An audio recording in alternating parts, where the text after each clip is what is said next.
Sejarah Nusantara dipenuhi oleh kejayaan kerajaan-kerajaan besar seperti Sriwijaya, Majapahit hingga Mataram.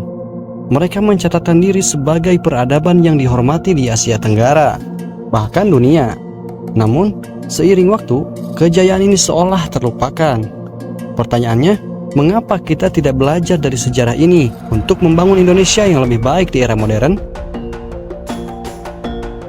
Dulu, kerajaan seperti Sriwijaya dikenal sebagai pusat perdagangan maritim dunia.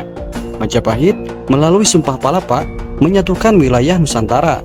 Namun, kini sektor maritim Indonesia masih jauh di bawah potensi maksimalnya.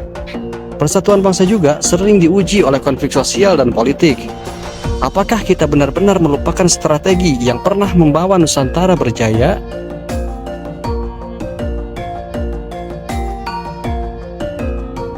Majapahit berhasil menciptakan persatuan melalui diplomasi dan kekuatan. Hal ini menunjukkan pentingnya pemimpin yang visioner dan berfokus pada kepentingan bersama.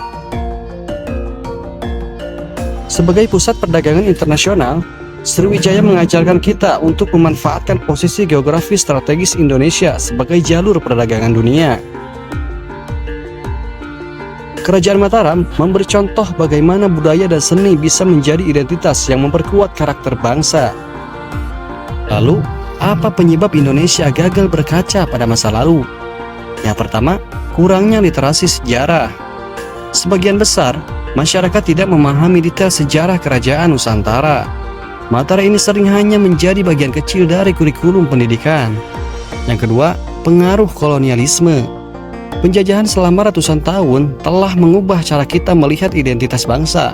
Nilai-nilai lokal tergeser oleh budaya barat. Yang ketiga, globalisasi dan modernisasi. Indonesia kini lebih fokus pada adaptasi global.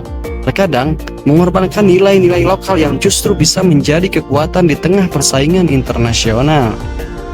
Kemudian, mengapa berkaca pada kerajaan penting untuk masa depan? Sejarah bukan sekedar catatan masa lalu, tetapi cerminan untuk masa depan. Dengan mempelajari kerajaan-kerajaan Nusantara, kita bisa menghidupkan kembali rasa bangga akan identitas bangsa, menggunakan strategi mereka dalam mengelola sumber daya alam dan perdagangan, menumbuhkan semangat persatuan melalui nilai-nilai budaya lokal. Jika kerajaan Nusantara bisa berjaya di masa lalu, mengapa Indonesia modern tidak bisa? Sudah saatnya kita kembali menengok sejarah dan belajar dari kerajaan-kerajaan Nusantara. Dengan memahami kekuatan dan nilai-nilai yang mereka miliki, Indonesia dapat melangkah lebih percaya diri ke masa depan. Mari jadikan sejarah sebagai panduan, bukan sekedar cerita-cerita yang dilupakan.